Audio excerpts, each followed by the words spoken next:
Hello दोस्तों, कैसे हैं आप लोग। स्वागत है आपका आपके अपने चैनल में।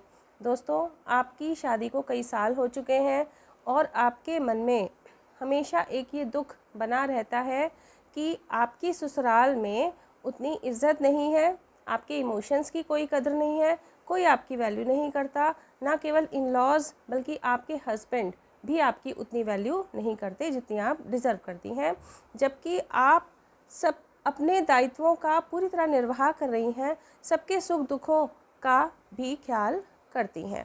अब देखिए यहाँ पर होता क्या है, कारण क्या है। देखिए, आपको कई बार ऐसा लगता है कि ये पुरुष प्रधान समाज है और इसलिए ऐसा होता है। कुछ हद तक ये बात भी ठीक है, लेकिन वहीं आपको कुछ ऐसे भी घर नज़र आते हैं, कुछ ऐसी भी महिलाएं नज़र आती हैं जो ससुराल में भी अपनी पूरी तरह इज़्ज़त बनाए रहती हैं और उनकी सब वैल्यू करते हैं, इन लॉज भी, उनके हस्बैंड भी, और इवन घर के जो डिसीजंस होते हैं, बड़े डिसीजंस होते हैं, उनमें भी उनकी राय ली जाती है। तो फिर आपको बड़ा एक कन्फ्यूज़न क्रिएट होता है कि हमारे साथ ही ऐसा क्यों, हम भी तो अपनी सारी जिम्मेदारियां पूरी तरीके से कर रहे हैं।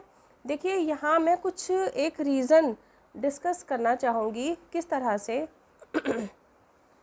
देखिए, यहाँ मैं एक चीज़ कहना चाहूँगी कि आप अपनी इज़्ज़त खुद ही नहीं करती हैं। अब देखिए, आप पहले नाराज़ होने से पहले पहले आप मेरी पूरी बात सुन लीजिए। देखिए, थोड़ा सा बचपन की तरफ चलते हैं।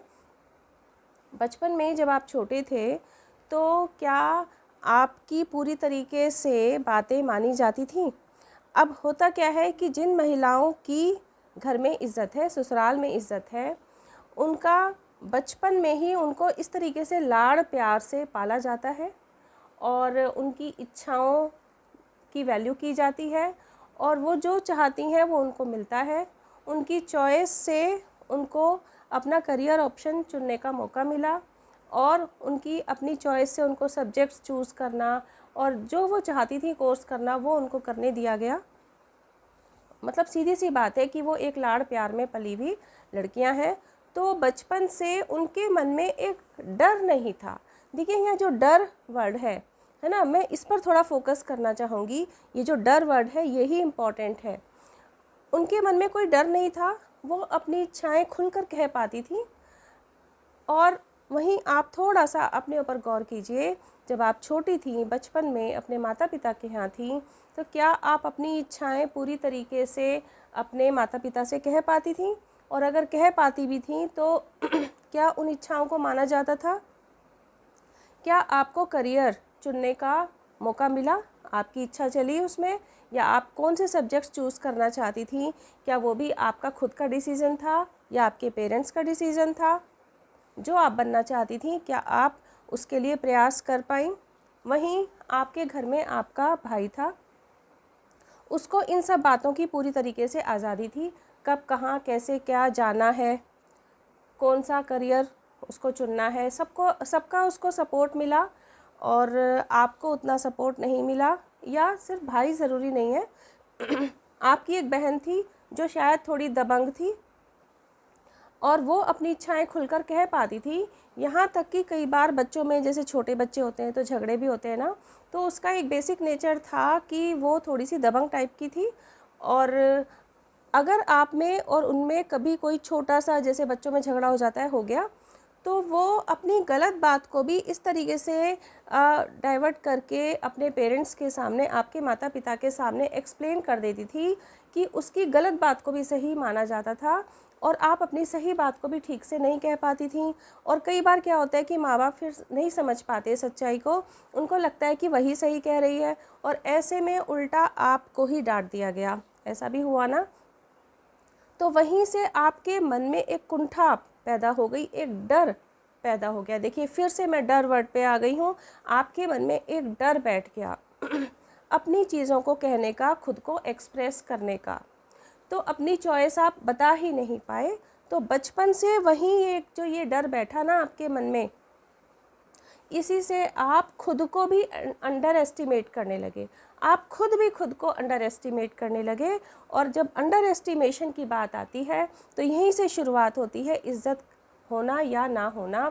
सीधी सी बात है कि आप खुद भी अपनी इज़्ज़त अनजाने में नहीं कर पाए। और आप इसी कुंठा को लेके, इसी को डर को लेके जब आप अपनी ससुराल पहुंचते हो तो वहाँ पर क्या होता है।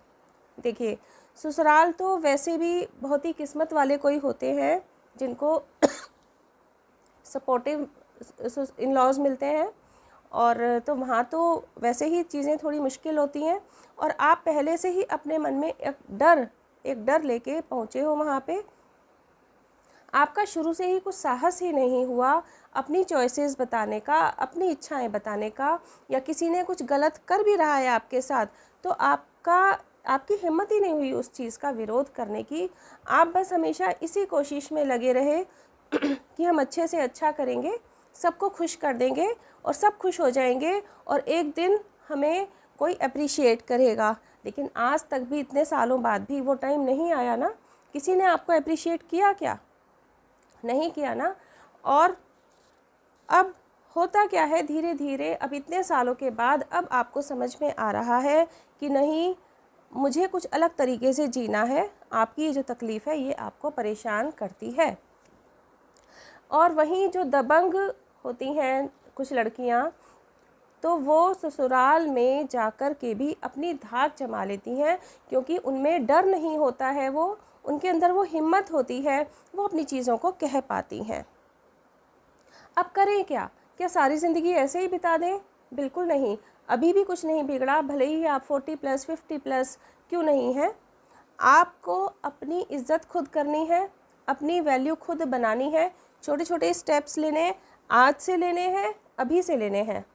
सबसे पहले तो अपने मन का ये जो डर आपका बैठा हुआ है ना, जिसकी वजह से आप कोई बात कह ही नहीं पाते हैं, उसको निकालना है। देखिए, आप अपनी इच्छाओं को सामने रखना ही भूल चुके हो।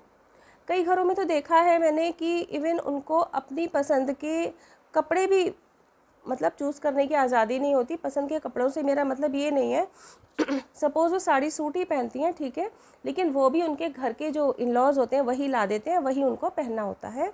इसमें भी उनकी अपनी चॉइस नहीं चलती। अब देखिए, आप क्या करेंगी। आज से अब आप थोड़ा सा इस बात पे ध्यान दीजिए कि आपकी खुशी किस चीज़ में है। अगर भूल गए हैं तो थोड़ा सा सोच लीजिए, याद आ जाएगा आपको कि आपकी खुशियाँ किस चीज़ में है। आपको क्या खाना पसंद है, आपकी फेवरेट डिश क्या थी, और घर में किसी को शायद वो पसंद नहीं है तो आप इसलिए नहीं बनाती हैं। तो आज आप अपनी पसंद की चीज़ बनाएं और उसे एंजॉय करें, हिम्मत करें इस चीज़ को करने की। या आप अपनी पसंद की ड्रेस पहने, हिम्मत करें। बहुत बन लिए सबके अच्छे, अब थोड़ा सा इस डर को निकाल दें मन से, क्योंकि अच्छे तो आप अभी भी नहीं बने ना आज तक। अगर आपकी उनके दिमाग में इज़्ज़त होती तो वो आपको अच्छा समझते ना, वो आपको अच्छा नहीं समझते। तो अब इस कोशिश को करना बंद कर दीजिए, बस अपने दायित्वों की ज़रूर पूर्ति करते रहिए। और अब आपने क्या करना है, जैसे कि एक छोटी सी भी बात बताती हूँ। अधिकतर क्या होता है कि महिलाएं, जैसे कई बार कोई ऐसे ओकेजन्स होते हैं, कुछ किसी कहीं आप घूमने गए हो, कुछ तो रास्ते में या कहीं आप होटल्स में खाना खाने जाते हो, तो आपकी आदत ही नहीं है अपने हाथ में मेन्यू कार्ड पकड़ने की। जो सबने मंगा दिया उसी में से आप ही खा लेते हो। अब आपको हिम्मत करनी है, आप मेन्यू कार्ड हाथ में लोगे और अपनी चॉइस की डिश अपने कॉन्फिडेंस से वेटर को बताओगे। करके देखिए इस चीज़ को।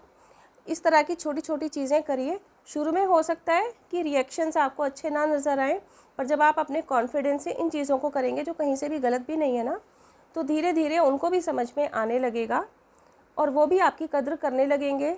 एक वक्त वो था ना, ऐसा भी होता है ना इन लॉज के यहाँ, कि घर में कोई बड़ा डिसीज़न की बात चल रही होती है, कोई इशू है कोई, और उस पर डिसीज़न लेना है, तो उसमें बहू की कोई वैल्यू नहीं होती, जबकि वो हो सकता है ज़्यादा अच्छा अपना कोई सुझाव दे दे, लेकिन नहीं, आपको उसमें इंक्लूड नहीं किया जाता, ये सोच के कि ये तो पराए घर की लड़की है, तो उसको हमेशा पराया ही समझा जाता है।